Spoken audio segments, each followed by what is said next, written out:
आज आम विद्यालय प्रार्थना सभा अनुचित नहीं आसुँच आम विद्यालय छात्र सत्य नारायण पात्र कहा ऊपर अधिक भरोसा करे मूर्खामी अटे कारण अंधार भी निज छाई छाती न था जदि स्वप्न पूरण होनी रास्ता बदलतु सिद्धांत नुह कारण गछ सर्वदा पत्र बद थाए मूल नुह। भल कथा पिलाटी प्राय लाजकुड़ी पिला शांत सरल पिला से उच्च स्वर न कही धीरे धीरे कही कहबार प्रयास जारी रखी प्रचेषा जारी रखी तेणु ताको धन्यवाद। आज अनुचिंतार से कही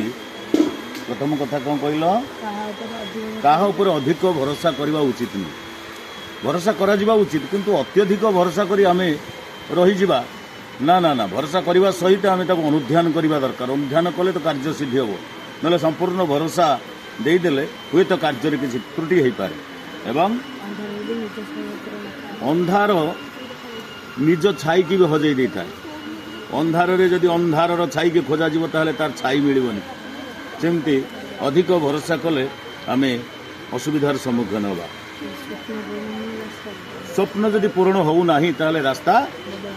बदल दियंतु जदि आम स्वप्न पूर्ण होनी आम रास्ता बदलवा दरकार उन्नतिर चरम सीमार पहुँचापी हेले आम चेष्टा कर चली गोटे दिगरे हुए तो आमर से स्वप्नटा पूर्ण होनी तेणु आम मार्ग बदलवा दरकार अलग स्वप्न देखा दरकार किपरि आम उन्नति करवा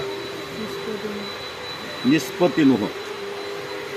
रास्ता बदलवा किंतु आम निष्पत्ति को बदलवा ना से स्वप्न को पाइबापी हेले आम जो बाट दे जाऊँ जो प्रकार प्रचेषा से प्रचेषा टिके बदलैले आम ठीक जगार पहुँचवा से स्वप्न आम साकार हम। धन्यवाद। आउ गोटे गछ आम लक्ष्य कले गछ सब तार पत्रटा को बदल थाए मूल को केवे बदल न थाए गछ ठार आम यही कथा शिखिले जे पत्र से बदली जाऊँच कि मूल बदलू ना स्वप्न पूरण नहेले आम रास्ता बदलवा किंतु आम निष्पत्ति आम डिसीजन केवे बदलवा ना आम टार्गेट फुलफिल हम